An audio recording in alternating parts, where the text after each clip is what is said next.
So I will call the meeting to order. And our first order of business is a disclosure of pecuniary interest and the general nature thereof for conflict of interest.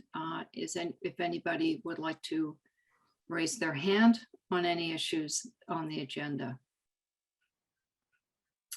All right, I will ask for adoption of the previous minutes. I hope everybody had a chance to review them. And if so, we'll call a motion for adoption and a seconder, please. Robin, motion. Jake, seconded. Thank you very much. So as I noted, we actually have two delegations for this evening. And we are going to be starting out with our friends from the Huron-Perth Health Alliance. And we have Andrew Williams, but we also have a couple of other people on the board. And Andrew, if you wanted to perhaps introduce yourself and introduce, I can also introduce who's here with you, or would you like to? Well, thanks very much, Kimberly. It's really great for us to be here with the committee tonight. And joining me from the HPHA, we have Ron Lavoie, and Ron is the chair of the board of directors for the Huron-Perth Healthcare Alliance. We have Rick Orr, and I overheard you chatting when I came on, and Rick chairs our local advisory committee, and that's one of the subcommittees of the board. And Francesco Sabatini, he is the manager of facilities management and has been very involved in this and other projects that we have on the go. So we're really pleased to have the opportunity to meet with you tonight. Excellent. And I recall, Francesco, good to see you again. How are you? All right. I believe you can share your screen if you need to, Andrew, and I have asked that all of our committee have reviewed your letter that you sent us earlier so that we're up to speed. So I'll hand it over to you. Okay, well, thanks very much, and I'm pleased to hear that you've seen the letter. I probably won't share my screen. I did have a PowerPoint picture of some images, but I can pull it up later if necessary. As I said, we really do appreciate the opportunity to be here tonight. It doesn't seem like over 2 years ago that Francesco and I were in front of this committee. We came, and some of you may have been there to discuss Avencrest and to advise you that we were going out to the development community for a request for solutions, which we issued. And since that time, we've been dealing with the pandemic. So our lives have been somewhat turned up on their head. And as you can imagine, as a healthcare facility, we've had a very significant priority focus on our response to the pandemic and have been working hard with the community. And we always want to take every opportunity to extend a heartfelt thank you to everyone in the community for the way you have handled yourselves, the way the city has handled itself, how people have supported the hospitals. It's been, there aren't many silver linings coming out of a worldwide pandemic, but the sense of community, I think, is one of them, and thank you for that. But just sort of going back to where we are today, and we're at sort of I would say an inflection point with the property, and certainly we have for a number of years been talking about the Avencrest property. As you probably know the history of it, it had inpatients in it until 1989 when the East Building opened, and the final inpatients, the rehab and complex continuum care patients were moved over to the main building. Our plan when we opened the 2010 expansion was to decant the remaining occupants of the building. We had a bit of a financial challenge, so we weren't able to do that as quickly as we had hoped to, but we did finally vacate the building probably 2017, 2018 in that time window. So it now does sit vacant, and we have been discussing for a long time sort of where we felt we needed to go as an organization. And as you will have seen from the letter, and this, our request to be here tonight, we did receive before Christmas from the city an alert that you had requested that the city designate the property, and part of that process, and Cambria, you and I chatted, I think, before that, just on the phone, just informally. But the part of the process, the city reached out to us and asked us, what our opinion was. We initially responded in December respectfully that we would not want to support the requests, and we said we'd follow up more detail, which we have. And part of that, when I talked to Alyssa a week or so ago, we wanted to come to this committee before anything went further, because we wanted you to have an opportunity to hear from us and ask questions and have a dialogue. So, what you are seeing in front of you is really the culmination of a lot of years of evaluation on our part as an organization. And, I think like anybody in the community, I mean, we value our heritage. We do view it as a very important part of what we're all about. But as a healthcare organization, our heritage really is the care we have provided, the care we are providing, and the care we are going to provide. And all the decisions that we make, have made, and continue to make are really based on that premise. And when we look at our Avencrest property currently, the building, and when I say the property, it's probably a bit of a misnomer, right? Because there's a lot of buildings on the property, as you point out. We have what we call our special services unit, which is occupied by our mental health outpatient team. We have the cottage, which we use for people coming into the community. We have our apartments that were built in 1967, interestingly called Centennial Apartments. We're very creative with our names. And we use that for physicians coming in and students. And then we have obviously the main original hospital called Avencrest. And that really is the main topic of tonight, and sort of where we are as an organization with it. And we've done due diligence on our part to look at various opportunities that present themselves. Right now, though, we're presented with an empty building that is costing us money, as you would expect, to just do the basic bare minimum to maintain a building of that size in the neighborhood of $200,000 a year. It is uninhabitable, so it's not like we can move people in there and take advantage of that $200,000. If you've been there recently, you will notice that it's tarped. We have orange tarp on the building because the roof is leaking, and our estimate is over $1 million to replace the roof. So we're really at a point where we as a healthcare organization do not feel it's responsible on our part to invest our operating dollars into that building. It's getting more expensive to operate. And really, as a result of that, we need to make some decisions as an organization. And the decisions that we always try and make are, from a healthcare lens, what's in the best interest of the people we're serving today, and what will be in the best interest down the road. And as you see from the document that we submitted, as an organization, we have about $50 million in planned capital expenditures over the next 4 years. That ranges from $12 million for a new chemo unit and pharmacy unit to MRI, CT, OR equipment. I mean, the list is endless, right? The demands that we have are endless. And we are remarkably fortunate, and Rick sits on our foundation as well. We're remarkably fortunate to have the support that we do get from the community to invest in that. But our dollars that we bring in and any surplus that we generate really have to go into the business of the day, and not into the business of yesterday, to keep a building safe, I guess, for lack of a better word. We also, as part of our due diligence, did go out to Marshall Murray, they're a cost consultant, and basically said, what would it take to bring this building back to its historical significance and ensure that it meets all respective codes, allowing us to occupy it. And the price is, we shared it with you, the cost consultants with inflation, they are assuming around $22 million. That does not include any specific refit for whatever occupants would go in there. It just basically brings the building up to occupied standards.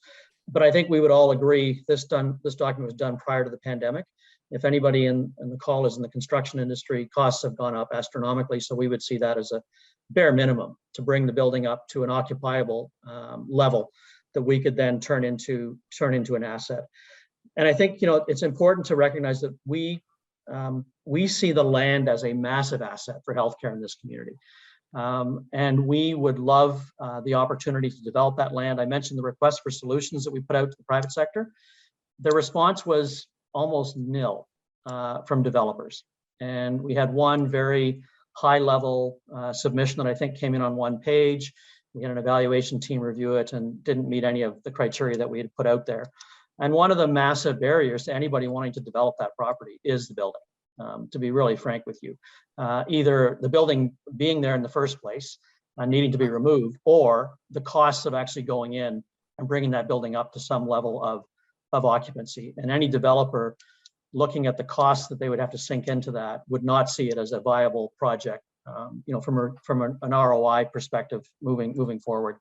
So we have reached the view as an organization that the responsible course of action for us, and I don't say that lightly, because it's not, I somewhat feel like I'm what you would call a hostile witness in a court of law, because I'm talking about a building that was built in the 1890s, and we're wanting to take it down. But we honestly feel that it's the right decision for us and the right decision for the community from a health care investment perspective, because that site will be remarkably attractive to other healthcare providers. We are hoping to have some conversations in the not too distant future, but certainly the way it stands now, we're handcuffed with any development opportunities because of the building, and the costs of going back into that, as I've said and as I pointed out in the letter, are really prohibitive. For us as an organization, for sure, and we think for others. Now, in saying all that, we did include in the letter that if someone were to come forward to us with a very tangible, time-limited proposal to develop that building and turn it into something that's value add from a healthcare point of view, I know our board would hear that presentation. But that has never happened. We've never had anybody come forward. And at no point during the years where the hospital has redeveloped, has going back in and gutting Avencrest and redoing it been put on the table as a viable option, right? So at various times throughout the history of that building, there have been opportunities where, because of significant investments that are going to be made into healthcare, that could have occurred. And no one along the way has said, we need to do this. And again, it really boils down to I think the massive cost that one would incur to do that, and the investment you'd have to make even to get going from an investment perspective. So where we stand today, we have responded to the city and respectfully requested that the notice of intent not be issued. We are very open to working with this committee and others in any way we can to recognize the heritage significance of the property, of the building. But we truly feel from a health investment perspective, the responsible course of action for us is to take the building down, clean the site, and have it ready for future health and wellness developments in whatever shape or form that may take. So, I'm happy to, I can keep talking for a long time, but I'm not sure there's any value in that. Perhaps I could turn it back to you, Cambria, for questions, discussion, dialogue. Others on the HPHA team are more than welcome to jump in and provide comment as well. I do have questions, but before I start, I'm going to reach out to the committee and say, does anybody have questions or comments that you would like to direct to Andrew? And come off mute if you do, please.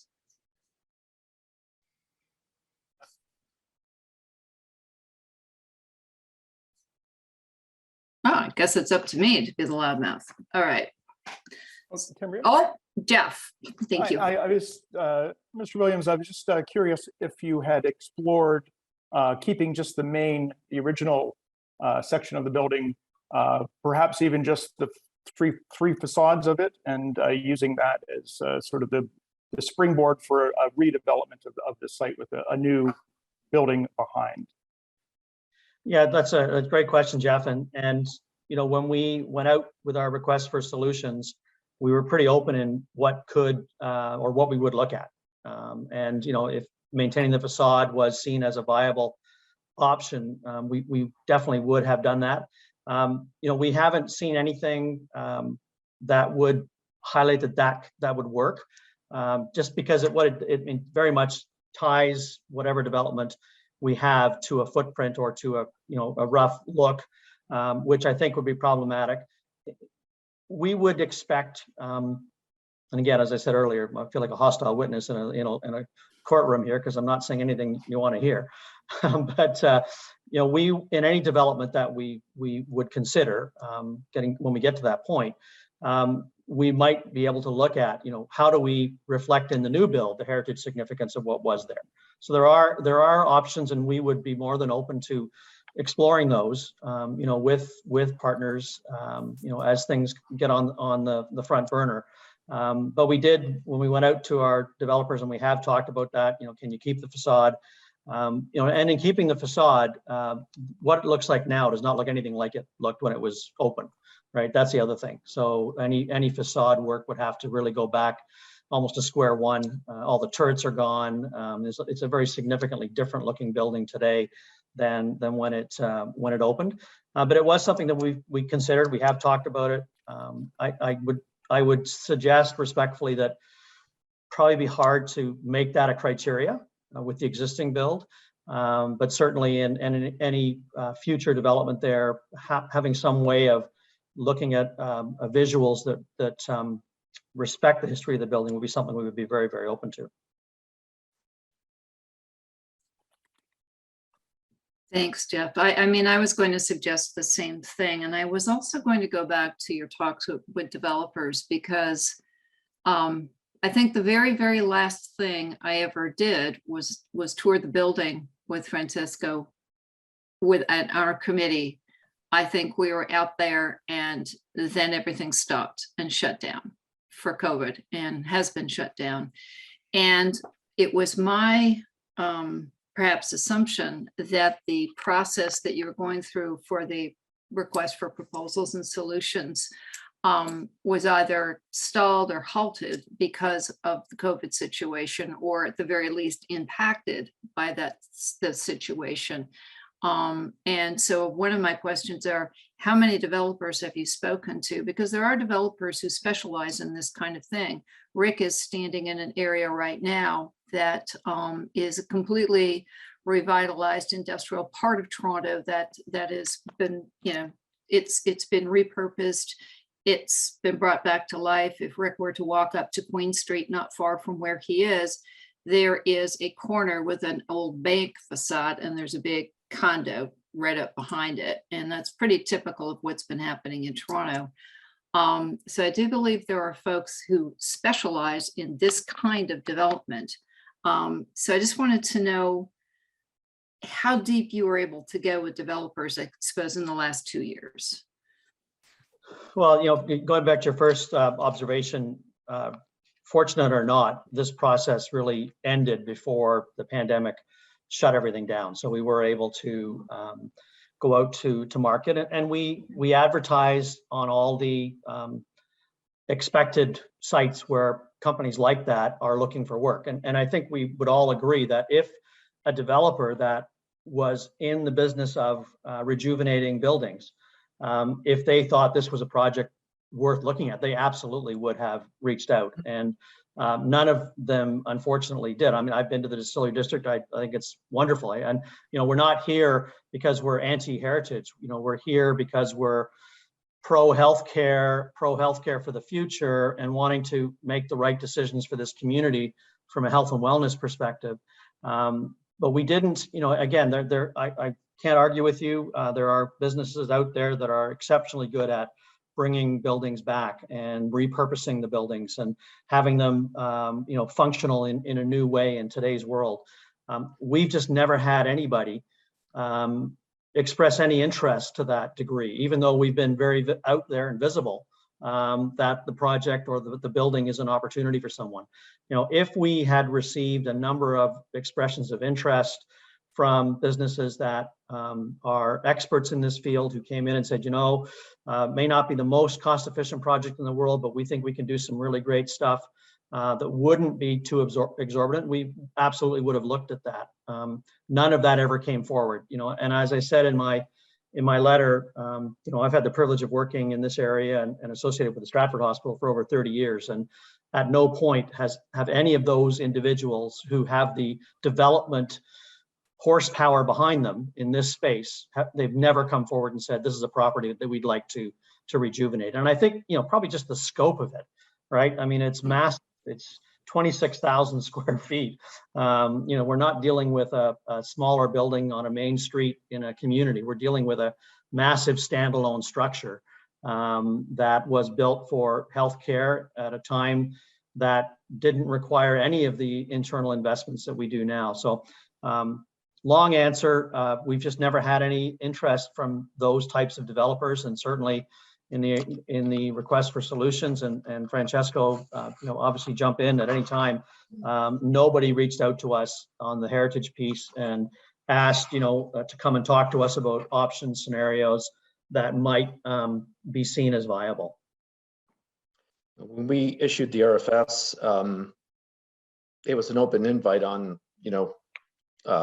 like Andrew said, platforms that invite, and these big developers, Badango and Merckx, we reached out and had conversations with people. Yes, the process was delayed because of COVID. When we finally did get people to visit the site for the mandatory site visit, it was mostly designers and long-term care facilitators. There were no developers that came to the mandatory site visit. At the time, Ellis Don was actually building the new Tom Patterson Theater. I reached out to a contact there to, kind of nudge him, and that went nowhere.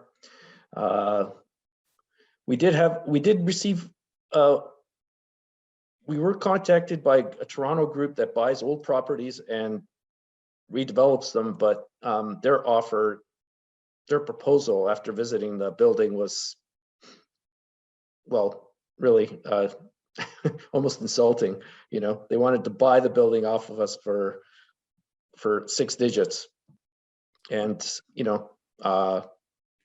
it just wasn't viable for us to even go further with them. So like Andrew said, it's been out there, and it's been open, and people had an extended period of time to dig their interest into it, because the RFS was sitting there because of the delay of COVID. Nobody's come forward. Nobody's interested, and the big hindrance is the building itself. And if the building needs to be taken down, there needs to be a tremendous amount of abatement done with it. And if the building is to be redeveloped, the abatement is even more expensive, because then you have to be much more careful with what you're doing. And the cost with that is hundreds of thousands in both cases, $600,000 and $800,000 of dollars. So it's a huge investment for a developer to come in and invest that amount of money and see a return, especially if HPHA remains the landowner. And the abatement is the asbestos in the building. Obviously, when it was built, asbestos was not known to create the issues that it does. So it's got a lot of asbestos in it. And just to clarify on the reach out that we had, that was actually fairly recent. It wasn't part of the RFS. It was within the last 5 or 6 months, right? It was sort of a cold call, and they came and visited the site, and it was of no value to the community or to the heritage significance of the building, quite frankly, when it was all said and done. Robin, have you got your hand up? I mean, there may yet be some saving this building, but it seems to me that practically speaking, it probably is going to come down. I just wanted to put forward the idea that whatever you allow to be built there, perhaps it might be built with, designed with the love and attention that would make it a building deserving of this same kind of attention in another 100 years. Perhaps that would be that's a great way to put it. I mean, I think that, in anything that we would do, those would be important considerations for sure. I mean, again, as you've probably read, we don't want to sell the land. You know, we see the land as a major asset, and for developers, land is one of their biggest investments. So we have some latitude, I think, in working with potential builders to help ensure that we do respect the heritage in some way. You know, our big operational reality, regardless of what happens, is parking. And we have to figure that piece out, you know, as that property does get developed. But we, you know, we would love to be able to, Robin, in future development, to really reinforce the heritage and our expectations around, you know, what goes there and the quality of the investment, for sure. I was going to ask you about selling the land, because that seemed to me to be the easy route, although you did clearly indicate that Rick's going, no. I will let you know, Rick, I believe there was an or on the original hospital board that built that building in 1891. Well, so then let me chime in now. You know, I wear two hats here. Clearly, I'm a heritage advocate. My office where I work every day is a heritage building. We're proud to maintain that regularly. Proud that it's a heritage building. But I'm also chair of the local advisory committee. I'm co-chair of the upcoming $30 million capital campaign. And when you look at where dollars need to be spent in healthcare, to me, it's not in building, it's in the care, it's in the, it's you know, it's what, oops, I just kicked something. It's what we provide to our community. It's our heritage. It's a hospital that the care we provide over centuries has delivered what we have.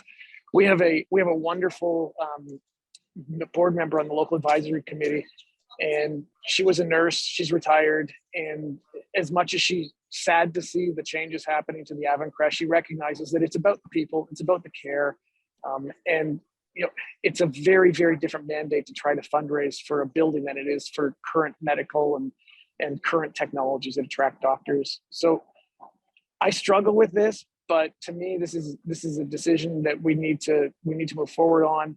And as far as maintaining the building or the property, it really allows us to control what goes there. We have some say in what's there. We make it healthcare related. We make it better for the community. It's, you know, it's a win-win-win if we can make it all work together. So there's my 2 cents. Thank you. Do you have a, oh, I'll hand it over to Laura before I say anything. Laura, go ahead. You're on mute. I'm new to this committee, so I didn't have the benefit of going on a tour of the building. Is the building listed or designated presently? Does anybody on the committee know? No, it is not designated. That's why we put forward a designation request for it. Oh, okay, that's right. That's why we're having this meeting. It's probably the last very significant building in Stratford to not be designated. It is a significant building. It was a significant building at the time. It's the start of the hospital, basically, right. And it was an important building at the time. It was important for Stratford to have a hospital at that time. Is the building listed on the register of properties in London? I mean, sorry, in Stratford? The non-designated list? No, it is not. It is. Okay. So as I mentioned, I'm new to this committee, but I am a heritage planner in London. And so I'm familiar with the challenges, and I appreciate what you've mentioned about trying to reuse these buildings and adapt them for contemporary uses and bring them up to code. But the Old Victoria Hospital lands in London was able to be adapted, and a number of the really significant buildings were able to be retained, and they're currently being incorporated into new development, housing, other forms of commercial ventures, as well as a public park area. So, you know, coming from a heritage background, always kind of looking to be able to kind of balance retention with adaption. And hoping, of course, given the significance of this building and being on the Heritage Committee here, that would be my direction.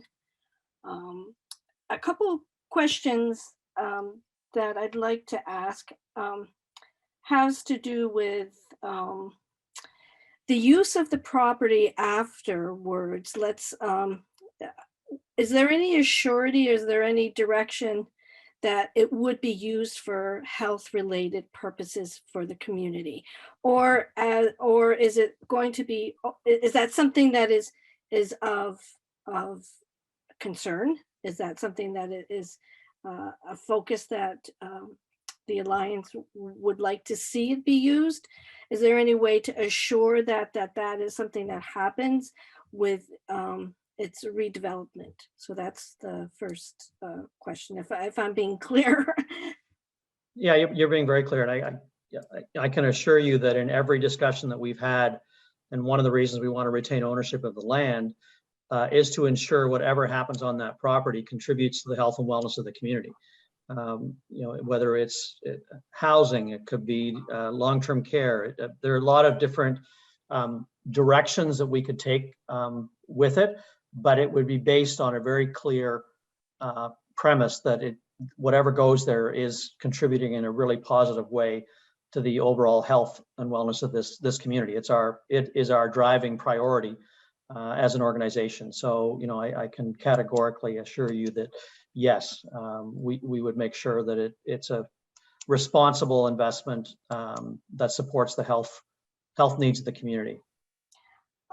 As far as reaching out, is there any thinking of perhaps reaching out to some of the developers in London that have retained and adapted some of the buildings at the old Victoria Hospital lands? Because that's a really good example that may be able to provide some insight about possibilities, as well as some connections.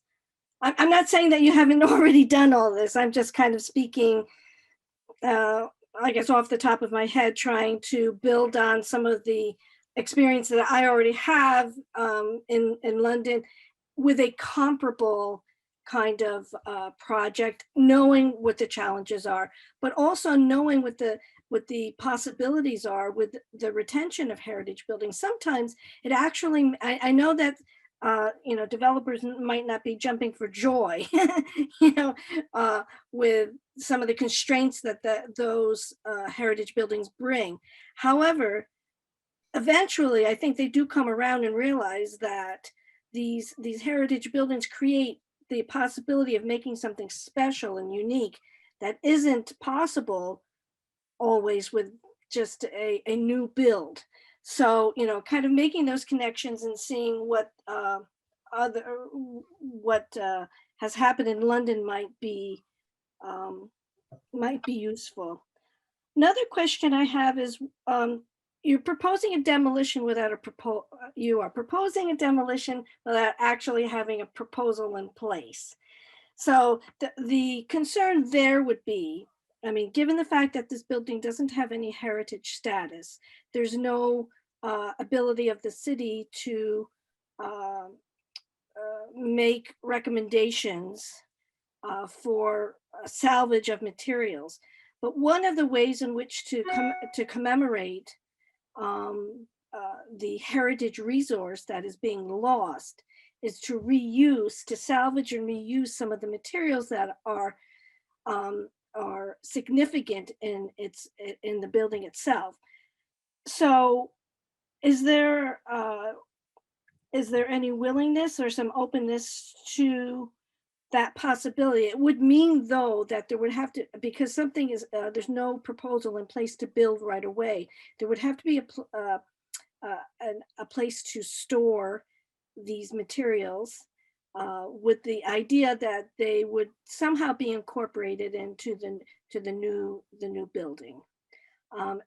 There's all sorts of ways that can happen, and there's a lot of creative people in Stratford who I know that I've reached out to in terms of commemorative art, all sorts of really interesting ways to incorporate maybe into like a healing public area that incorporates some of these pieces as art artifacts. But there's the issue of storage. So I guess is that a possibility after you've heard my my thinking, and also the issue of storage of those materials? What do you I think? guess that would be, Francesco, that would be under your umbrella. Well, there's always an opportunity to do it. There's always a price tag associated with enough. selective demolition. At this point, it has not been explored in any detail. But if it's an avenue to go down, it's a possibility to do that. Storage, yeah, again, a price tag with that, unless you build something on site to store the material, which, again, there's a price tag with that. Sometimes I've seen things to materials like, for instance, the brick. So Yep. is this a buff brick? Sorry, is it a? Buff brick. I'm sorry, I don't have a picture of the building in front of me. I'm not overly familiar with it. It's a yellow brick building. Yeah, okay, so it's a buff brick. So that's Yep. that's not unlike the local buff brick in London, I assume, which in itself is a significant attribute. What we've done in London is you can just simply tarp it, okay, on site. Yep. So, I'm not sure what other kinds of heritage features or details might be able to be retrieved. There's not much left there. Well, again, this is unfortunate because I was in the building not that long ago for when it was operating, and I mean, part of the challenge of these buildings is ensuring that the roof doesn't leak and that they're properly maintained so that they don't. I don't know what the history of this building is, but it's unfortunate that some of these details that were once part of the building have been lost. But I guess they've been lost over years of renovations. Yeah, again, I don't. Adaption. I'm speaking a little bit from ignorance here, so forgive me, not knowing the specific history of the building here, but also trying to find ways in which to respect the building, the history of the building, and also to give something back to the community, which will be lost with its removal, and hoping that we can do something very positive, that is long lasting and respects the building and the community's attachment to it. So I'll leave it at that. I would, we're coming up to 7:40, so I do have someone else who wants to speak to us, but this is a really important topic for us because it is one of the last great buildings here in Stratford, and it's a delicate conversation. I had a question, and you don't have to answer it right now, but do you have a list of what you want to see on the property? Because if we're going to take down this grand old lady, I don't want to have a large desolate space there for too long. Unfortunately, this community has seen a number of buildings come down in the last couple of years and that have remained essentially parking lots. The Legion, Dominion House, the Baptist Church, to name three. And it's garnered a lot of attention from people in Stratford. And I'll just tell you that when Perth decided that they were going to demolish the old Perth Registry building, there was a huge amount of noise that came from the community. If you ask the councilors, they all got letters and calls. We heard about it because I think people had just seen a few too many buildings come down. Yours is in a different situation. Everybody uses the Health Alliance. We know that investment is necessary. This is a growing community and it's full of people who use healthcare both seniors and children seem to be all over Stratford. So I understand that this is a very different kind of scenario. But as Laura said, we really want to honor this building. If we could keep some of it up, that would be wonderful. I just don't want to see it come down and have another parking lot, although I do know you need parking, but that's not what I'm thinking.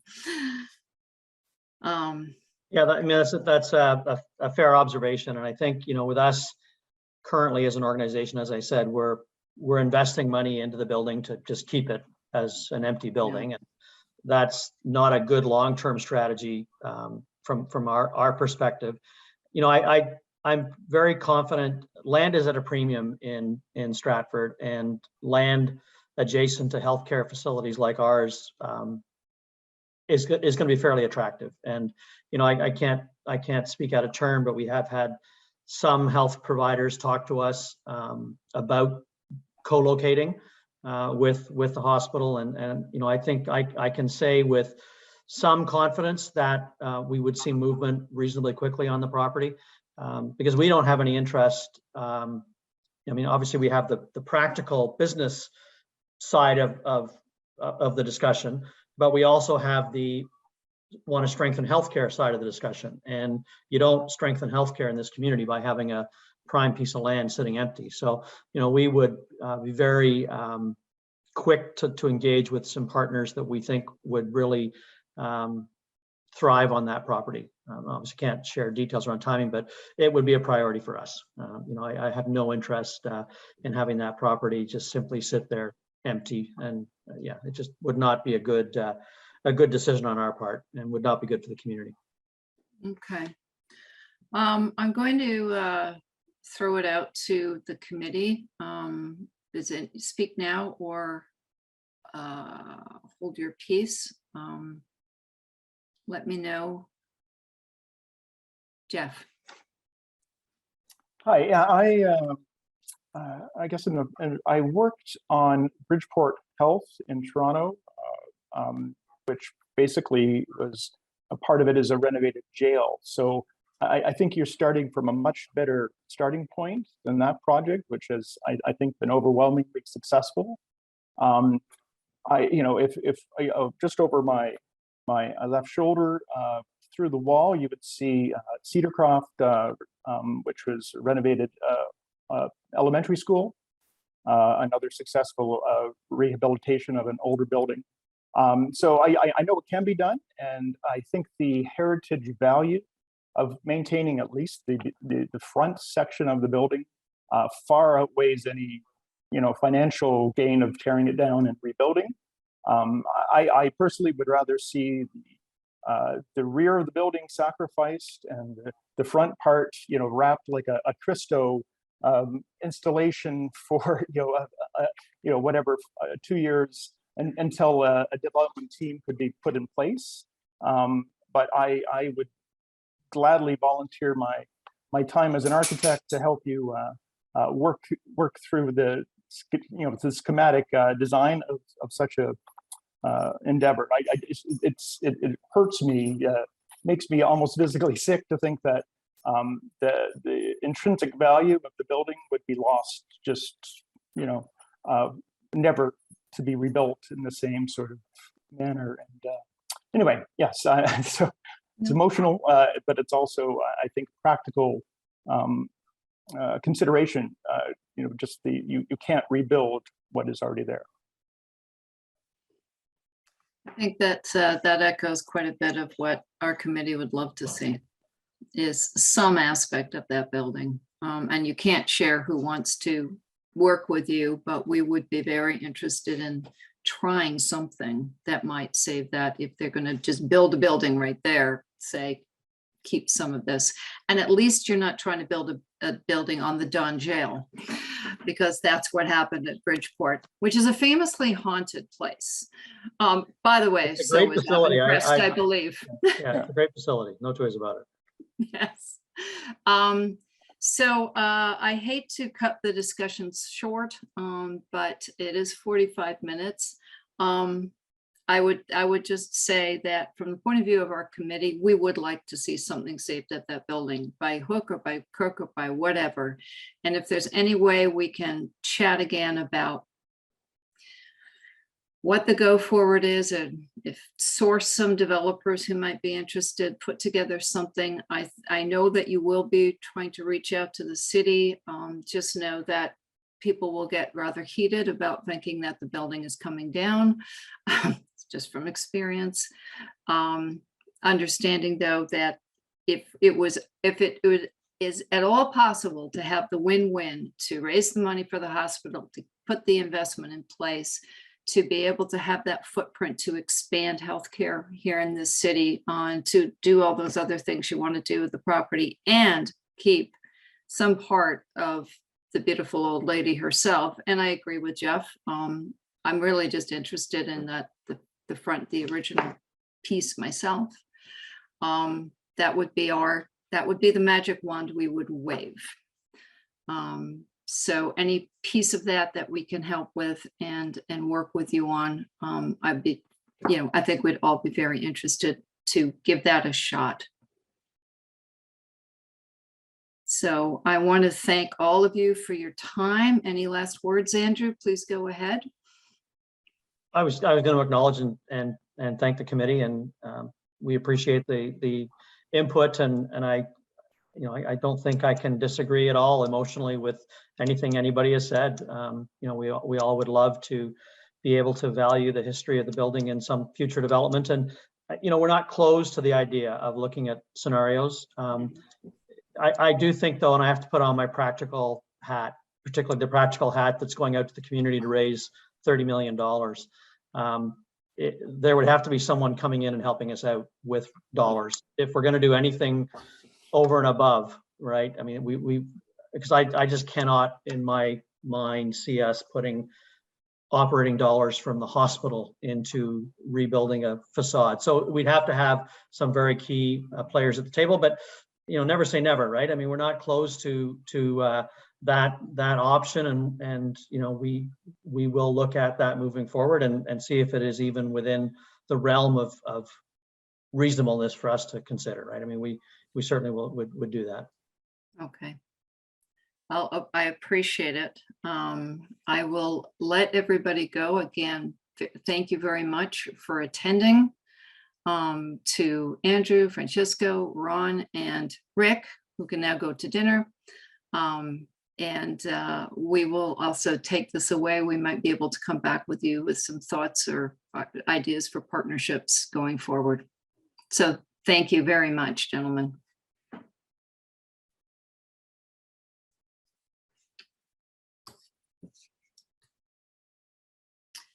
I think I'm going to table our discussion of that presentation to the designation subcommittee report because Roger has been extremely patient waiting for his turn. I told you could dial in later, Roger. But we do have a second delegate for this evening, and that is a former member of Heritage Stratford, Roger Court, who is now with Accessibility. And I think want to share your screen. I will leave it to Casey if you want to do that. Pop it up for you, Roger. Sure. Okay, thank you very much, Cambria. My name is Roger Court. For those of you that don't know me, I was previously a volunteer with Heritage Stratford for 2 years and have since gone back to volunteering with the Accessibility Advisory Committee in Stratford. And one of my parting words to the Heritage Stratford Committee was that I would try to come up with a project that we could do together, and I would be looking for Heritage Stratford's help on a project. So I've come up with what I think the project is. So I've sent this document to Casey, and then I'll get Casey to send it around to you as well if she hasn't already. But so the idea is a joint effort between our committee, Accessibility Advisory Committee, and Heritage Stratford. And it's for National Accessibility Week, which is the last week of May, first week of June. And the project will be remove barriers at heritage buildings, examples of solutions. So National Accessibility Week is want to promote some positive things in accessibility versus promoting non-accessible items, right? So I'd like to develop with Heritage Stratford and the AAC 3 example features of accessible solutions that can be highlighted to inspire others. Solutions would be in Stratford for a designated heritage building or buildings in the Heritage District. And we could do a summary of the solution with images, video, description for social media posts. Volunteers from both our committees would be involved to gather ideas, information, make contact with property owners, and execute the plan. And I've already talked to Mike Bites about the idea, and following this meeting and buy-in from your committee, I'll follow up with him and get a plan in place to move forward. So here I've done a calendar of the week, and I just want to focus on the 3 days in the middle of the week to highlight accessible solutions. So Casey, if you don't mind scrolling down a bit there.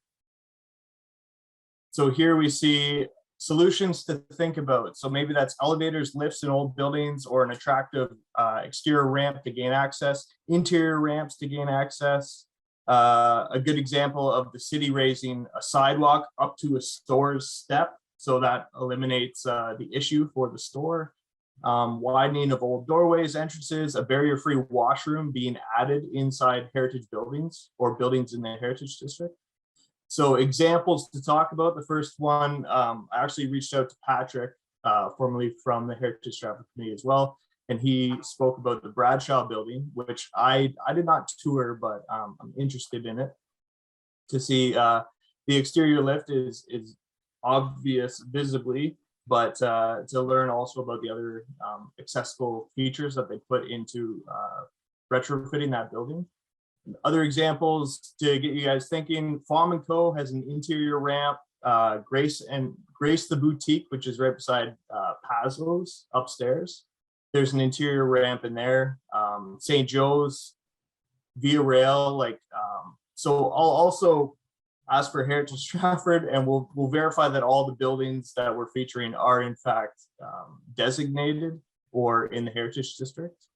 So those have large exterior ramps. The hub, they put in a lift or an elevator, a lift. And then from our accessibility committee, we talked about a few places that put on automatic door openers on their main entrances. The art gallery has an interior lift to make up for the change in elevation inside, and I know the art gallery is a designated property.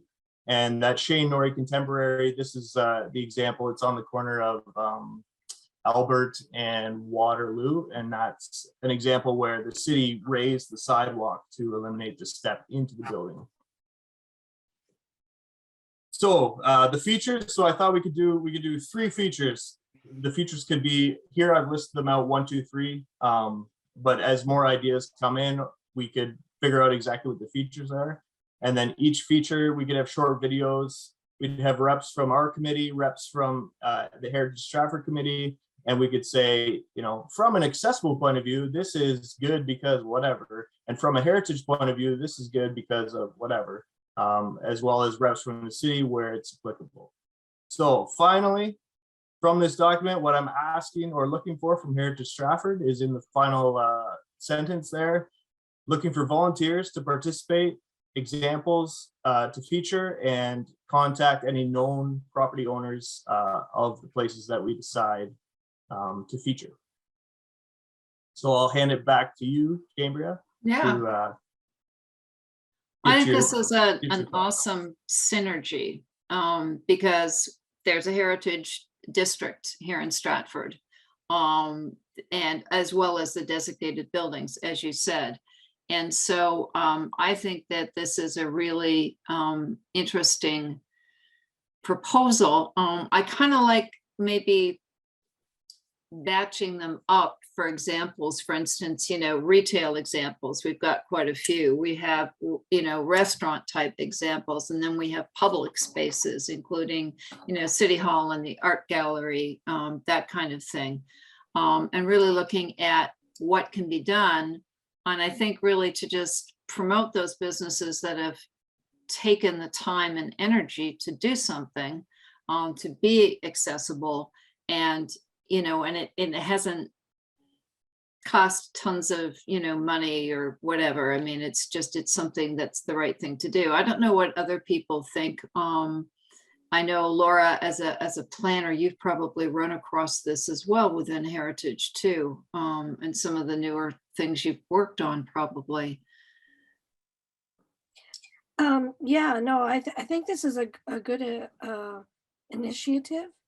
It can be challenging to try to incorporate good accessibility features, measures into heritage buildings, to ensure that you're getting the kind of accessibility that's needed, but also that there's minimal as much impact on the building. But I think that this is a good way to feature ways in which that can happen, and I think that that's a valuable learning experience for people, for the general public. I think it's a great example. I'll give you an example that was horribly embarrassing for me, but I invited Roger to the Revival House patio and he couldn't go because it's not accessible. And I had not thought about that. And I think that just raising awareness for me, really, that ticked the box right there, Roger, just so you know. I was totally embarrassed. So I guess what I'd like to see is, are there folks on this committee that would like to volunteer to work on this project? It's fairly short term. Accessibility Week is the end of May and that sort of overlaps into June. So it's something that we need to work on kind of right away. Get that list together, talk to folks and do those little clips. But thoughts, hands in the air. Come on, don't be shy. Jeff. Yeah. Well, as an architect, certainly it's in my wheelhouse to understand and the issues with accessibility, especially as it pertains to buildings in Ontario. So I would be happy to help out. Great. And Great, thank you, Jeff. Barb. Yeah, Barb, I think I saw you. If you want two people, I'm happy to help. If Jeff is enough, then you don't have to include me. No, that would be great. So I'm hoping to have a couple people. So this is two right now from the Heritage Stratford that you guys can speak. We'll just do short little videos to say, from a heritage perspective, whatever about what we're trying to feature.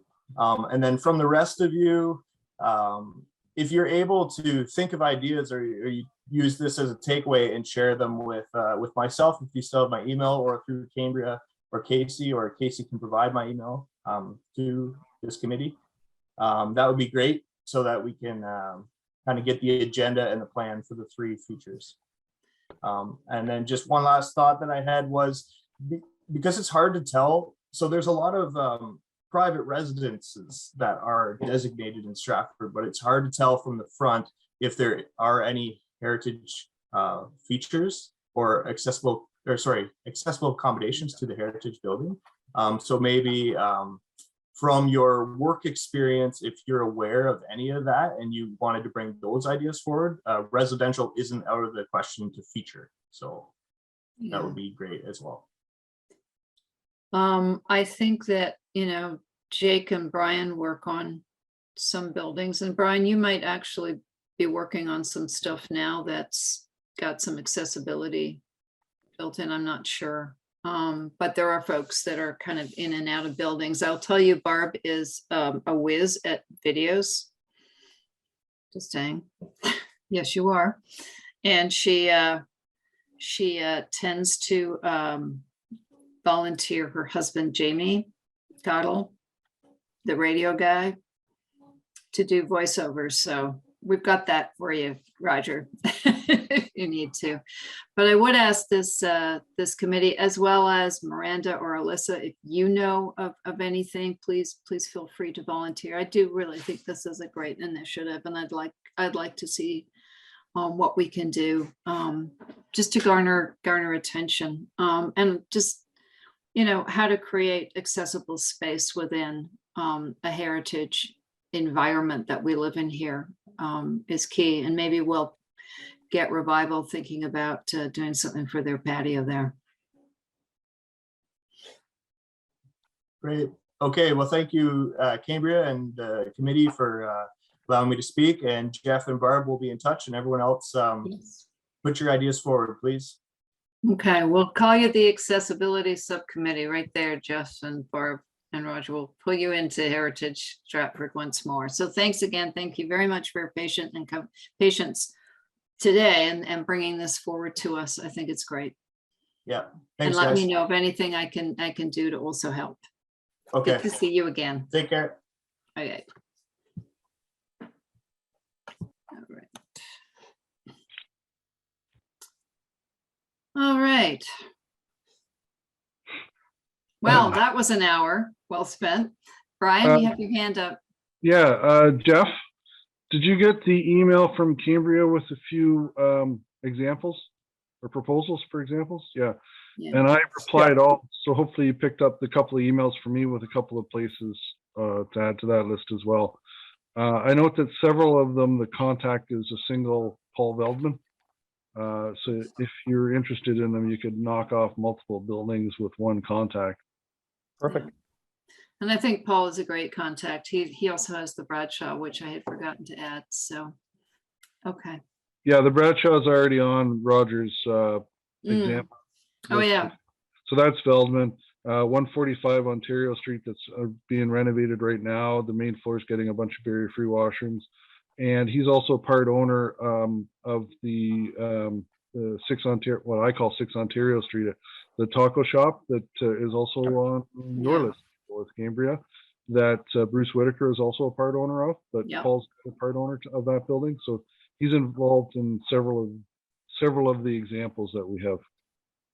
Good. And I think he'd be really, really interested. By the way, he's the first guy I thought of when I thought of Avencrest. That's a big project. Yeah, sorry. I've already talked to him, Paul, about that, and he's figures he's got enough to chew on right now that it's too big of a project for him to take on. And my very quick assessment of what they're talking, in fact, I was communicating with Paul while these guys were talking, but my take on it is at this point, they're in too much of a rush to really wait for anybody. They're in a rush. They want that building off their books. Yeah. No, very much so. I mean, I appreciate them coming here, and I appreciate the cash crunch. One thing I didn't ask them was how much it was going to take to demolish, because if it's going to take to demolish and clean that site, I mean, why not try to keep some of the building, you know? Seems to make sense to me. But they are in a very big hurry to flatten that thing. So I think that anything that we propose or want to do, we're going to have to do quickly. Although I do see pushback from the community to a certain extent. So I agree. I've reached out to Francesco offline as well. So hopefully we can, you know. Yeah, I don't want them to think that we're the enemy, because we're not. We are all users of the health service. You know, we are stakeholders in its success. But we also want to, like I said, in the best possible wave the magic wand fashion, you know, we want to also see what we can do with something that's important to the city, and, you know, try to figure something out. So I'd like to save the building. I'd like to save the facade. At the very least, as Laura suggested, try to do something. But I think that let's start high and let's see what we can do, and see what we could suggest and work around and fit their time frame. So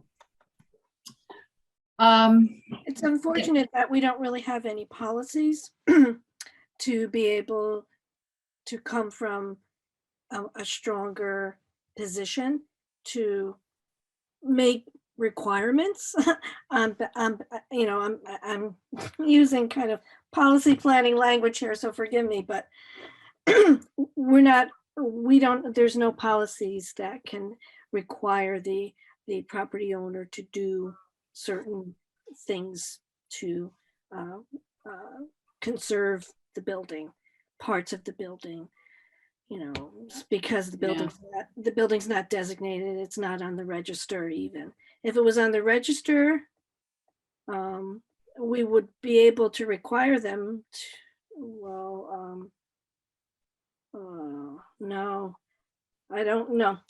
Sorry, in London, we have different provisions with registered properties. We can require them to do a heritage impact assessment, and as part of that assessment, you can require certain salvaging and mitigation measures, but we're not in that position here. And it's unfortunate that the building has gone this long without being able to be designated. Yeah. Well, we have two people from our planning department here on the call. Any Alyssa or Miranda, any thoughts on that? So we're a bit in the committee's hands, Cambria. You have, as a committee, passed a resolution to proceed with the designation of the property. Certainly staff can bring that forward, starting with Planning and Heritage Subcommittee, and let that process take its course. As Laura mentioned, I think another potential option would be to add them to the non-designated registry, which would mean you would get notice should it be proposed for demolition, or should they apply for a demolition permit, and then have the opportunity to talk about designation through that process. But there's kind of three paths forward. One is do nothing, which I think would likely require I'm going to use the wrong language, Casey, but like a motion to reconsider or a new motion to rescind the previous motion. We could carry on with the motion that's been passed, or we could look at the non-designated registry. You see, the non-designated registry would mean that council would have to approve the demolition. So that would, see, right now, this isn't requiring any approval process through council. So if it's on the registry, it would require municipal council approval for the demolition. Right now, I mean, not only would it require a period of time to evaluate the building and to consider the impacts of demolition through planning, but it would require, and a staff, I guess, report to council. But then it would also require municipal council to vote on it on the record and say, okay, we approve demolition of this very, it would put them on the record. Sure enough. Robin, you have a hand up? Yeah, I wonder if someone could clarify this, the Huron-Perth Health Alliance, this is a private organization, public, a mix? It's the hospital. So Okay. it is the Stratford Hospital, and it is the broader hospital organization throughout Huron and Perth counties. So it includes St. Mary's, it includes Seaforth, it includes Clinton, and a couple of other places too. So it's a broad family, if you like, of health providers, but we think of it as the Stratford Hospital. And Rick Orr sits on that board, but he was stating that he actually chairs a subcommittee to the Health Alliance board that is specific to Stratford. It's their local committee, so that's who it is. But is this a public organization? Is it a private organization? It's a public organization. Okay. It's like any other hospital in Canada, and they own the hospital. They own the Avon Crest because that's where the hospital started. They've owned that land since 1891. They've owned that building since 1891. That's the original hospital. So that is the original footprint, and then they built the existing one that we use now, literally across the street. So it's, even though we say it's, the hospital owns it, it would be fair to say that this is a publicly owned building in a way. Well, the hospital owns it. I mean, they hold title to it. They pay taxes on it. Yeah, I guess They what I'm- own it. They are the owner, and that's why they, you know, when we did the designation report, anytime we designate a building, it goes out to the owner of the building, and they have to approve that designation request. They can say they don't want to. It does come in front of the council to vote on it. But that's why when we put together that request for designation, the city and our planning department reached out to the hospital to tell them that, or reached out to the Health Alliance to tell them that.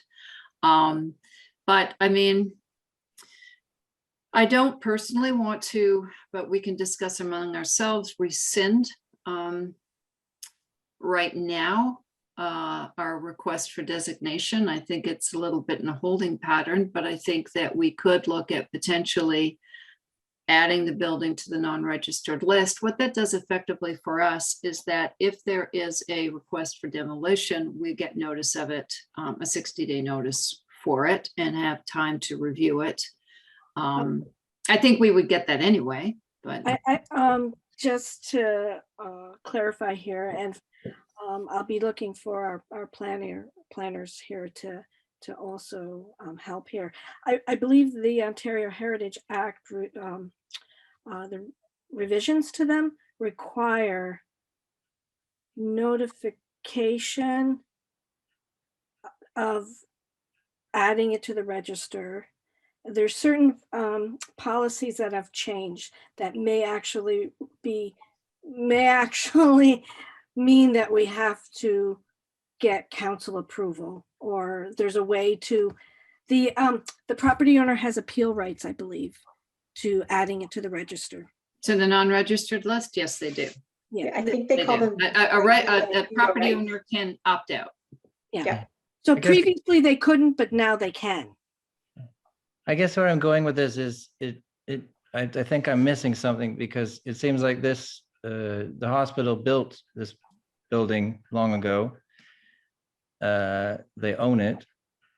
It's now costing them money. We want them to save it. We want to designate it, but they're stuck with the bill. Like, it seems like a disincentive to build anything nice, because you're going to be saddled with this future responsibility if the town sort of adopts some sort of ownership of it, because it's pretty. Is that, I'm missing of some part of this, I think. No, you summed it up. The hospital has a building that's costing them money that they desperately want off their books. They'd love it if somebody would come along and help them redevelop, incorporate the building into a redevelopment. We'd love that to happen too. Our job is to save buildings and promote heritage. Their job is to provide excellent healthcare and be able to continue investing in it. And they see this building as standing in the way of their ability to invest in the future. It's costing them a lot of money right now that they don't want to be spending on it, building that they can't use. And so there we go. There's a lot of understanding. It's a circular conversation, and I don't think we do our job if we don't stand up for heritage and try to see if there's a solution to this. I guess that's what I would come from, sure. understanding this particular owner's requirements. Yeah, I guess it seems like the most likely way to keep this building would be sort of a buying in by the city if it's important. And I mean, Or getting, as Jeff suggested, some kind of developer who could work with it, who could do something with it. I think we need to know a little bit about what that might look like, or who might be interested. yeah, but I mean, But if, clearly, the Health Alliance doesn't want to continue spending $200,000 a year maintaining a building they can't use, or being on the hook for $1 million roof. yeah, for sure, it makes way more sense to put that money into building something better to replace it, I think, than, you know, blowing it, just holding Yeah. it. Anyway, we spent enough time on this. That's good. Yeah, this is a long discussion. We're kind of jumping around on our agenda now, but it's an important discussion because this is where I think our job meets that difficult place where we want to do as much as possible to maintain this heritage. This is a super important building. And try as hard as possible to work with the hospital on it and see what we can do. See if there's a way to rally some kind of support for this, get somebody, a developer who would be interested to talk to the hospital. But it's a fairly short time frame. They want to do this very quickly. And I'm not entirely sure how possible it will be to make the optimum result happen. Cambria, I echo your concerns about the demolition, the potential demolition of the building with no proposal in place and then being left with an empty site for an extended period of time, simply for, well, to get the building out of the way. And the pressure doesn't, the kind of immediate pressure to move ahead doesn't allow necessarily for the best kind of discussion for alternatives. So that's unfortunate. I know. It is unfortunate. It's a tough situation. It really is. I think the thing to do is that those people on this committee who can reach out and talk to folks who you might know who would be interested, who could do some, put together some things. I think for the city, there might be, maybe making this more public, that, this situation that the hospital is in will help raise some of that interest. Will put a certain sense of urgency, and there might be a way to do something. I do like voting on something to be on the record. I do like the fact that we've moved for designation to be on the record, just so that everybody's sort of done their job and fought the good fight. I'm just not sure how it's going to end up at this point. Has a designating bylaw been put to municipal council for consideration? So we put together designation. We've reached out and told the hospital about it. It would then go in front of the subcommittee. Alyssa, I think, is the next step. Traditionally, they're not going to support a designation proposal that is not supported by the owner of the property. Okay. Generally, this would be a commercial owner or a homeowner. In this case, it's a very specific, interesting ownership, the Health Alliance. Yeah. So I'm not really sure where that's going to go. I think we may just sit on it right now. I don't know, thoughts for everybody. I know it's a situation that, you don't want to move forward without property owners' consent typically for designation. So I don't know, thoughts from anybody? Alyssa? All I was going to request, Cambria, is that the committee does provide some direction on this, seeing that we do have the motion that was passed previously to move forward with the designation process. So as I mentioned, we're staff are in the committee's hands, but some direction to staff on what to do with this at this point in time would be helpful. Well, it's interesting. So our business arising, I needed to add an actual point in here before I talk about blue plaques, was a motion for the non-registered list, which we didn't do last time, and it's come back around, and Casey was going to do this. So I guess we would have to look at potentially a motion or proposal from us, whether we want to continue with our designation, whether we want to put it on hold and not take it to subcommittee yet, whether we'd like to add the building to the non-registered list. I think that would be, for me, that's the three options right now. If we add it to the non-registered list, it doesn't preclude us in the near future from moving forward with designation, though. No, not at all. Yeah. Not at all. And I think, you know, it doesn't preclude the homeowner or the homeowner, the owner from just saying, no, we don't want to do that. I think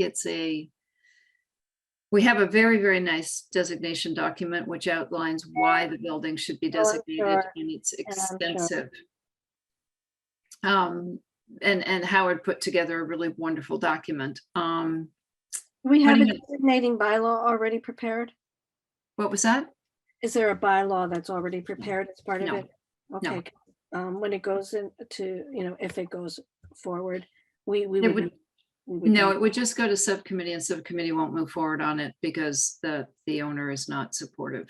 So we could just Yeah. sit on it or withdraw it, or we could just add this building to the non-registered list, which gives us, at least we can show that it's worthy of being on that list. It would, but it's still the hospital's choice not to do that. Mhm.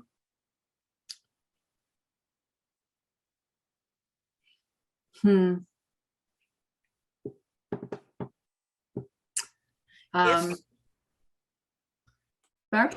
If we put it on the non-designated list, is that going to look like an aggressive action on our part? You know, they were trying very hard to get along with us and play nice and make us understand. And if it's ultimately not going to do any good, then it's just going to make relations worse. I'm not sure. It's a great move. I really appreciated what a number of you said this evening, and offering them suggestions for things they could do that would at least make this less painful or less awful. Yeah. So if we can kind of work with them more, I think we'd be better off. Just what I'm thinking. I think those are good thoughts. Robin? I just thinking ahead to when they get to building something new, it would be really great if the council and whoever is involved in issuing permits was really on board with the idea of not turning it into Duro Street West, you know, like big ugly silver boxes. It could be something really special. It doesn't have to be ridiculously expensive, but just well designed, beautiful, a real good addition to that part of the. Mhm. That's probably where efforts are going to be best spent, because if we're talking about developers are in this for money, not heritage generally. So it's really, I think the days are numbered. I don't like to be a pessimist, but I'm just I think that's where it's going. Alyssa, is there any way we can just put our designation proposal on hold right now? Let's just do that and see what we can do. I like the fact that we've done it and put it forward. That's doing our job. And, you know, documenting designation for this building. To echo all of the thoughts here, it's a tough situation. I'd still like to be an optimist and see what we can do. Robin was being pessimistic, we'll call it pragmatic. I just want to see, you know, within this group, what we think we could achieve. I would like to have a designation just filed to say, this is what we did. Let's see what we can do going forward. Let's put it on hold. Let's see what we can do to work with the hospital.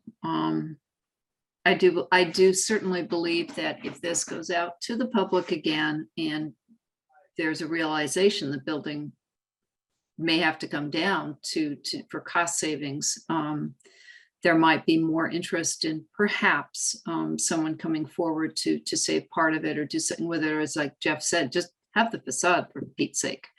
And if they're looking to do a building that's medical usage building, I can't see why the facade wouldn't be a doable strategy.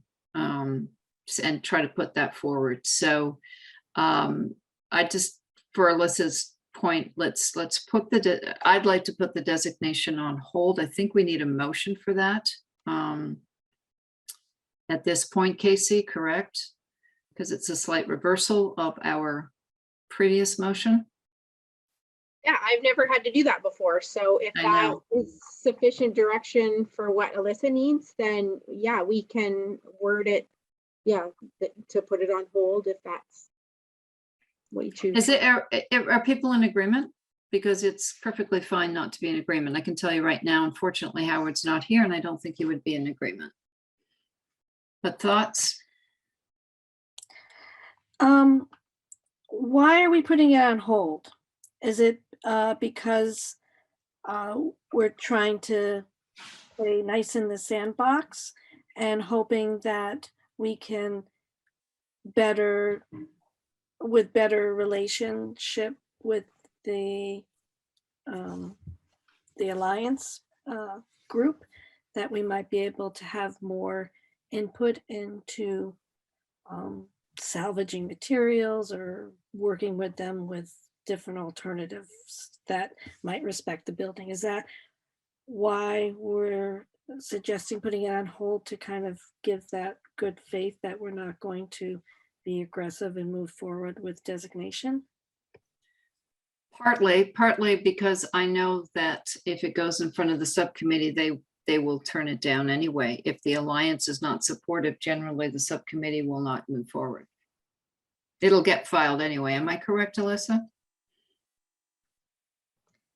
That's correct, Cambria. So it would be part of the official record in terms of the minutes and agenda of subcommittee, and then it would go through.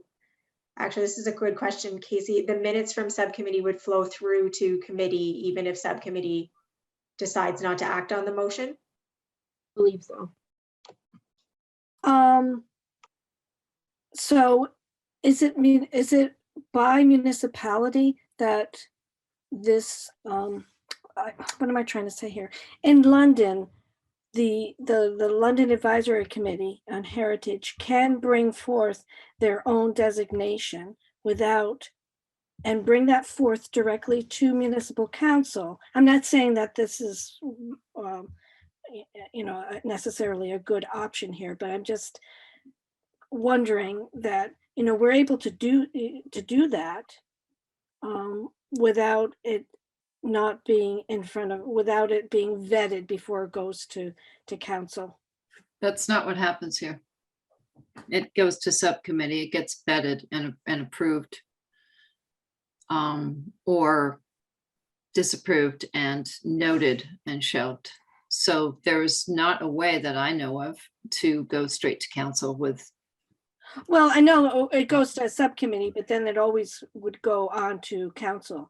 The subcommittee makes a recommendation to council, and then council will either agree with that recommendation, or sometimes they don't. I guess, yeah. So I don't know. I mean, what is the benefit of going through the process? Like kind of trying to bring it forward and then it being not moved past a certain point versus not moving forward with designation? Like, what are the pros and cons of either option? In my opinion, the pros of holding it right now are trying to work with the Health Alliance. Going forward, I do not believe it will be approved. I don't think subcommittee will approve it because of the non-support from the owner of the property, and then they might take it to council. There could be discussion at council, but council generally has followed what staff and committees have said. It's their general, they trust that. So, I don't know. Brian, Jack, you've been awfully quiet. I'm picking on you now. I guess I'm wondering, maybe this is a question for Alyssa during site plan control facade or the front facade of the building as part of the process. And then with the attitude, you catch more flies with honey than vinegar. If you're pro it, maybe at the site plan negotiations, you could get some sort of facade replacement in the same spirit and design as the old facade. But I think what you're saying, either way, council is going to reject a designation or on a registered list. So how do you get the best results that you're going for?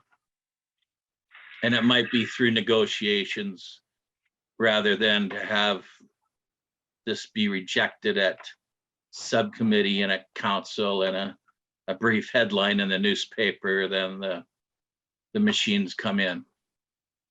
Yeah, I don't know if that made any sense or not, but. I think it makes a lot of sense. Ryan? Yeah, I don't want to be negative, but I'm not certain that we really have the authority to prevent them from demolishing it, in which case, without council's support, in which case, like Jack said, our only hope is to influence the design of whatever's being proposed, but we should be aware that whatever's being proposed may not be anything like a single building.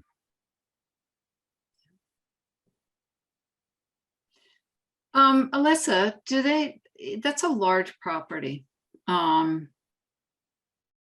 Does the city have a stake in sort of, it's almost like a subdivision, you know, I mean, it's like, you'd almost want to add a road in there sometimes. So what stake does the city have in the development of that property, or how can you influence? Do you know? Thanks, Cambria. That's a great question. So it really depends on what the scale and scope is proposed in terms of redevelopment. So it is likely that some planning applications would be required. I think the property is zoned institutional today. So depending on what's being proposed, they may need to go through a rezoning process to establish the new uses that they're seeking for. And depending what that is, they may also be into an official plan amendment process. I think regardless of either of those two, and Jack touched on this a bit, they would be required to go through a site plan approval process. So certainly there are planning processes that would be involved where we could use the policies of the official plan and the city's urban design guidelines to help influence the form of the structure. Unfortunately, the city doesn't have a demolition control bylaw right now that would be triggered if they were going to propose to demolish that building in advance of a planning application. But certainly, I think there would be planning applications that we'd have the ability to engage this committee on and have dialogue with the future developer about what that looks like. Okay. Yeah, because it's a big property, and it developing it like higgledy-piggledy would be kind of a lost opportunity in a way, just saying, okay, put a building here, put a building here, without really looking at the entirety of it. So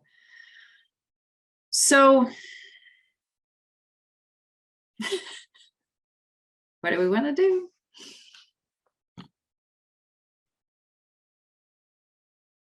Okay, go ahead, Laura. Sorry, would we be putting the designation on hold with the idea that we're not going to move forward with it? I think I want to put it on hold just to do a bit more chatting with the Alliance and chatting with that and see. Okay. Maybe find out what could possibly be done. I do like the idea of at least presenting it and putting it forward at some point, even knowing that it'll get turned down, but simply doing our job. The Health Alliance is also doing their job, recognizing that. And so I just want to be on hold, just on hold. I don't think it's slated to go before subcommittee at this point. I don't think it's been put on the agenda. I don't think we're losing much to try and see what we can do in this situation, dig a little deeper, and then deciding. And we may put it forward simply to know that we did our job understanding that it might not be successful, knowing it might not be successful. It's something we can do. It sounds like falling on our sword. It's not really that. It's just going on the record. But I'd also like to go on the record that I very much want to work with the Health Alliance to see what we can do together and to see if we could actually have some kind of magical thing happen and it all works out. See, Robin is the pragmatist. I am the optimist. So we'll go with that. There are some issues with that are part of the demolition. Like if it moves quickly into demolition mode, then, you know, if we don't have those conversations and with the Alliance and see if materials can be salvaged, and there's also issues of it being an area that may have archaeological potential, and that gets disturbed through demolition. Again, I don't think there's any policies that the city has on the books, but as part of the provincial policy statement, there are clear policies in that statement that say that, you know, heritage resources and archaeological resources shall be conserved. So I just want to say that, you know, if it does move quickly to demolition, you know, there are these concerns that I would have as a heritage planner, that, you know, if we lose those materials, then they can't be incorporated in the future. I mean, they have to accept, you know, that this is maybe an idea that they're willing to, you know, to move, to think about. But then there's also the potential for archaeology in that area that might be, you know, might be significant. So I don't know. I think we would be able to get alerted if a demolition order went your way. Alyssa, you would see it, would you not? No? So the demolition permits would go through the chief building official, but they typically consult with planning to confirm things like heritage status as they review those demolition permits. Okay, and the hospital did suggest in their letter that they're looking out several months. They have a couple of things they have to do before they would even look at that. So I think we've got a little bit of time. It is now 8:38, and although this is an important discussion, it's getting very long. So I do want to move on to the business arising, and I want to bring up the motion that we missed last meeting for the non-registered list. And so Casey, you have the motion. It's if you just wanted to read it out so we know. So this is the motion we did previously for the first 44 properties. So Heritage Stratford recommends to City Council that the blank a number of properties listed below are of cultural heritage value or interest, and direct that the properties be included in the city's register of property of heritage value or interest as authorized by section 27(1.2) of the Ontario Heritage Act. That the owners of the properties identified for inclusion be given notice of council's intent, information about the reasons for and implications of inclusion, and an opportunity to decline inclusion. That necessary staff resources be assigned to ensure these recommendations are carried out in a timely manner. And then we listed all of the properties. All right.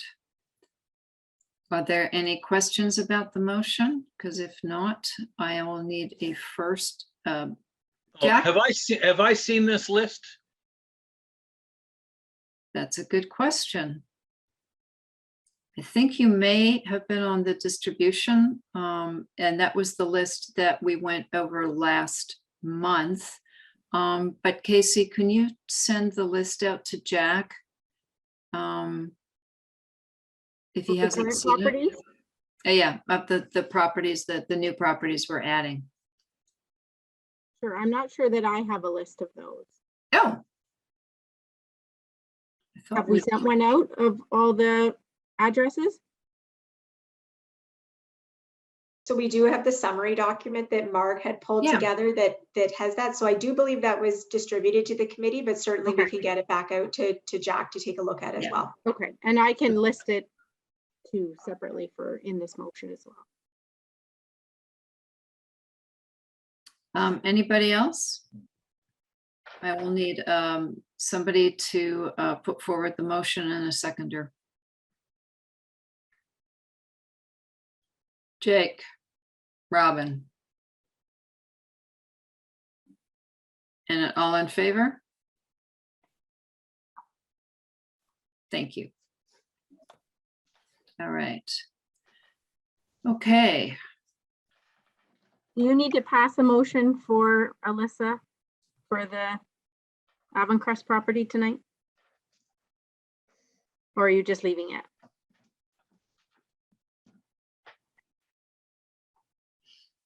Can we just leave it? If it's not due to go in front of subcommittee at this point, can we just hold it, Alyssa? I think the complicating factor, Cambria, is that the Healthcare Alliance may ask for this to push forward to council as well, given that Heritage Stratford has made a recommendation on it. Perhaps what we could do is put it as an agenda item at the next meeting for some action in terms of whether we're going to or whether the committee wishes to press pause and have some further dialogue with the Healthcare Alliance, or whether you wish to move forward to subcommittee at this time. So you want to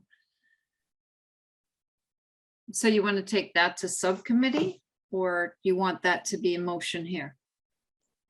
I think it would be ideal to have Heritage Stratford make a motion about whether you wish to currently pause it going forward to subcommittee, or if you don't want to make a motion about pausing it, then we can continue on to subcommittee. I would pause it for a month until our next meeting. Thoughts, input from everybody is entirely welcome. It just gives us a little time. I hope to do a little networking behind the scenes and see if we can work on something. I'm supportive of that. Okay, so the motion would be that we will take our existing previous motion to move forward with the Avencrest designation, and we will pause it until the next meeting of Heritage Stratford, where we will provide an update on our actions and whether we will at that point decide to move forward. Okay, thanks, Casey. Again, I'll put forward that motion, a seconder. You can't as chair. What? You can't make a motion as chair. Oh, good Lord. Okay, Jake's gonna say it. Thank you, Jake. Laura seconded. Thank you. And then Being vote. chair sucks. All in favor? Thank you. Moved. Thank you. All right. Thank you. This is a really long and difficult meeting. I'm sorry about all of this. It's just, this is a very difficult situation. But I think that should be enough then to have Alyssa have some direction. So thank you. We're in business arising, and that was actually before the Blue Plaque and Award Committee. I'd like to move on to that. We have an update on our blue plaques. We actually got the plaques after what, 5 months, we got the blue plaques. And so we have reached out to both of our awardees. And so 138 Wells Street, which was the childhood home of Richard Manuel, they are available for a presentation May 19th and possibly May 20th, which is a Thursday or Friday. And the Manuel family, whose members, his former sister-in-law lives down in Ingersoll, and she would like to come up and have her kids come. John Till also thinks he'll be able to make it. So it looks like we'll be able to, it's about a month out from now, do a presentation for Richard Manuel and that blue plaque. And so I wanted to ask these people here on our committee, if you want to come to the presentation, whether you would be available on the 19th or 20th. I am working it out with the homeowner. He works afternoons quite often, so we may have to do a lunchtime kind of presentation to fit around his work schedule. But he says he'll know a little closer. But it's the 19th or 20th, and I'll update you on timing as we get a little closer to that and what we want to do. But generally, we do also invite the mayor, the councilors, some of the other politicians, as well as the Beacon to come out and be there. And our second house, 198 Church Street, everybody has COVID. Just like the rest of Stratford. And they are actually slated to be away for May. So we're looking for some June dates. I need to firm those up, but it'll be sort of a presentation for one blue plaque in May, then another one in June. We have, the one in June on the Church Street house for James Palmer Rankin. His great granddaughter lives in London. And so she wants to come as well with some of her family. And she remembers that house from when she was a child. So she's quite excited as well. So I will get back to you, and I will obviously, if I get that date before our May meeting, I'll message it to everybody. And then our James Anderson Award is actually for the Perth County Inn. I had originally reached out to Bruce Whitaker on that one for a June date, but I think we'll look at a July date. So we are just party central here at Heritage Stratford. We've got presentations in May and June and in July. So that's the update on our awards. So look for information for that, those May dates, and we'll see what we can do. Any questions?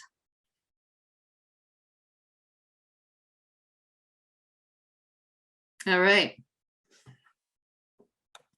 So moving on to the audio tours, any update from Brian or Barb?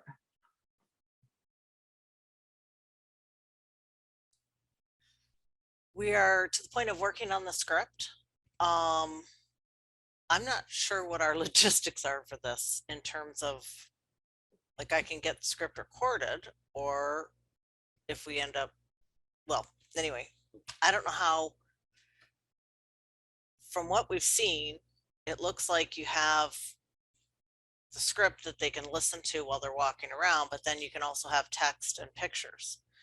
And that's the part of it that I'm not really sure how we do. And I guess it depends on who we go with to do the tour.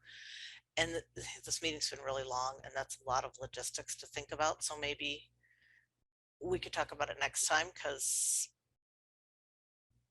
we're still working on it. So it's not like we need all those answers right now. But in terms of, like, if we put it on the city site, do we have to find someone who can make all that stuff for us? Or does the city have someone internally that does that? That's all part of the stuff, because we were originally going to go with Destination Stratford, who would do that part. I'm not really sure where we go next with all of this. So if, you know, that could be put that on the agenda for next month, and we might have a script ready for you by then. Okay, no, fair enough. I know it's a lot of work, and I was very remiss actually in not doing a shout out to Barb, who has now done little videos, these great videos for all 4 now of our blue plaque winners, and they're really, really great. And so we should really get those sent out to everybody here, Barb, so you can. I could send a link to them, and if we've seen some of them at the I've meeting. seen them. Yeah, but I think we've shown but they're them all excellent. Yeah.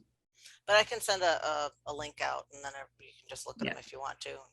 And then we need to get those on the site as well. And that's, I do have, Danielle gave me the name of who I need to contact about that.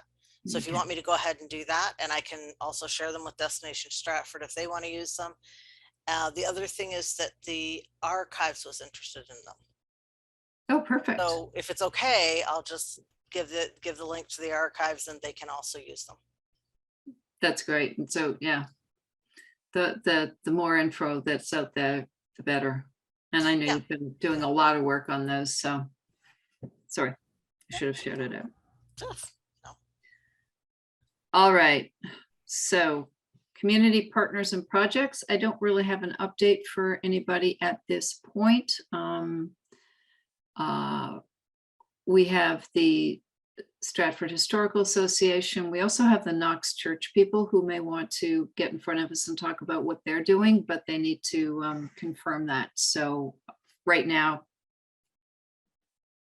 well, I have no information, but they may be interested in the next meeting that we have. And the next two items are an update on the Perth County Registry building, as well as the situation at 265 St. David. And I was going to hand that over to you, Alyssa, as Danielle is not here. Sure, thanks, Cambria, and I'll be brief. So I think on the Perth County Registry building, there really aren't any updates. So my understanding is that discussions are ongoing between the city and the county, and that no demolition permit has been applied for, and that they are exploring whether there are some potential other uses for the building. On 265 St. David, so council did refuse the heritage alteration permit. And so under the Heritage Act, that requires notice to be given to the property owner, and then they have a 30-day period in which they can appeal that decision to the Ontario Land Tribunal. So we're in that 30-day appeal period right now. And in the interim, staff have reached out to the property owner to advise that of council's decision, and offered to work with them to come up with some potential options that better meet that record of designation. So my understanding is that they are still considering their options, but certainly should I hear anything on either front, I'll let the committee know. Thank you. Don't think I'm surprised by that. Thanks for the update. All right, the designation subcommittee update. I don't believe there's an update because Howard is not here this evening. So we'll move to the development services report. It was sent out this afternoon. Don't know if there's any questions from folks. Everybody should be happy to know that the Masonic Hall is being worked on, and they're repairing some very rotted wood on that building on the facade. And the former Pizza Bistro is also getting a do-over. But it's very much in keeping with the historic district as well. Any questions on the development report?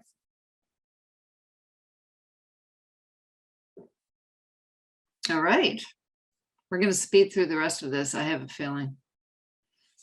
Okay, I have to pull up my agenda again. Okay. So that brings us to new business. There's two items on the new business here. One is there's going to be an Ontario Heritage Conference in June.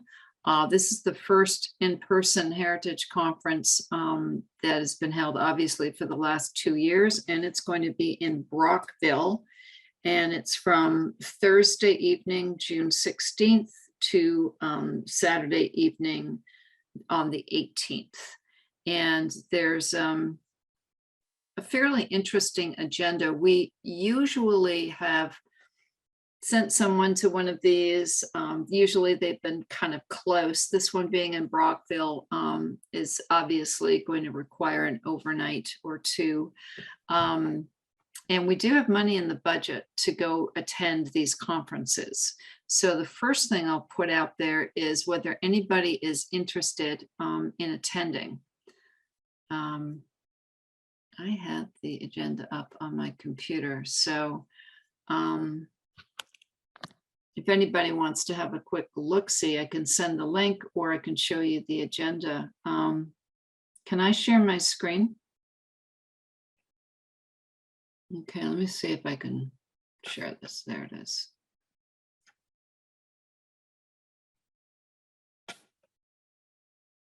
All right, can you see that? It's got some fairly good breakout sessions. One is about the Ontario Heritage Act amendments. There's choice in some of the activities. There's talking about archaeology. There you go, Laura. Some of the, I think some really topical things for folks who are in heritage or interested in learning more.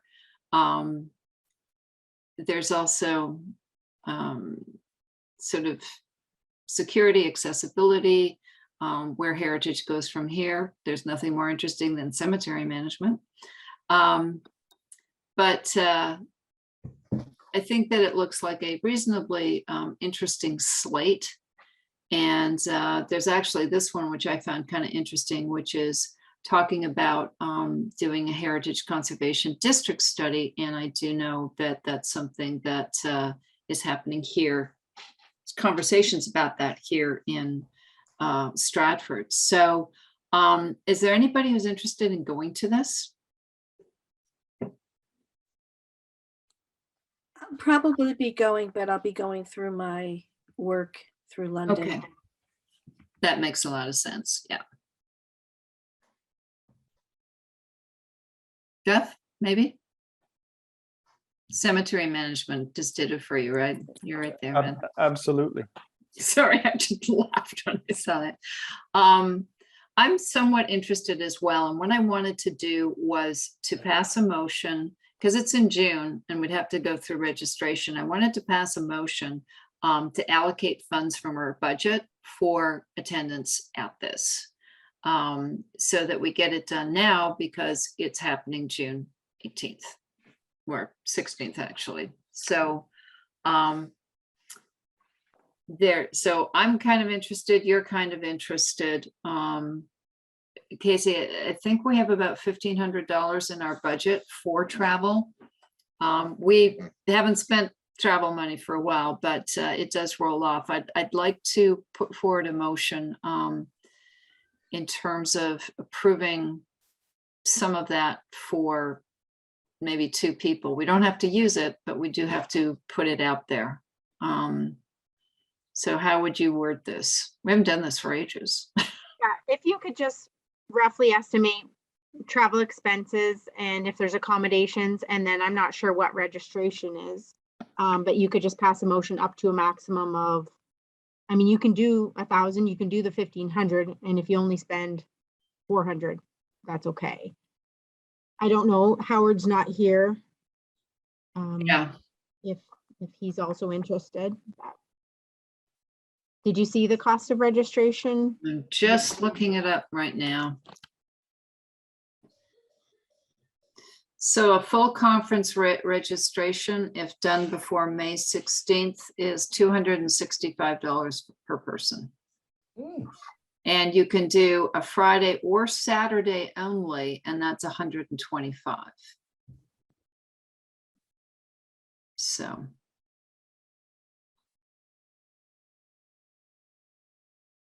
I probably wouldn't do the whole thing, but.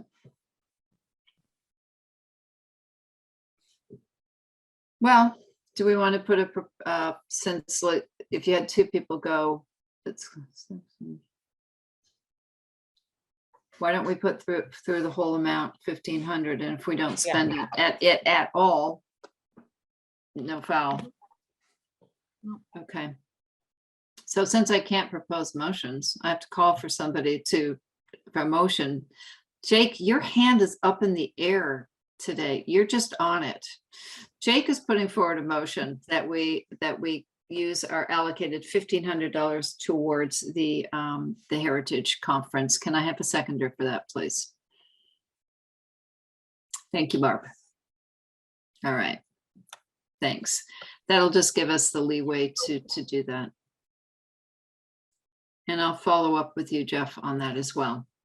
And item 9.2 is the National Trust of Canada. We usually have an annual membership with them. It's $150. It is also within our budget for memberships. And again, just need a motion to for our annual membership in the National Trust of Canada. So can I have a mover on that, please? Brian, and a seconder, Jeff. Thank you. All right. This meeting has now been 2 hours. Is there any other new business or business we need to discuss?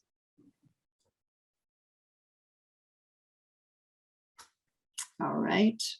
Okay. I would ask that if anybody has some thoughts, further thoughts on the Avencrest designation, please reach out to me. That is still something that's for debate. It's just that this is the longest Heritage Stratford meeting ever, so I think we should really look for adjournment. We will be meeting again on May 10th, and we will have the updates for everybody, quite a few things at that time. So May 10th at 7 p.m. And so if there's no further business, I'd like a motion to adjourn. Everybody put their hand up. Brian, and all in favor. Thank you very much.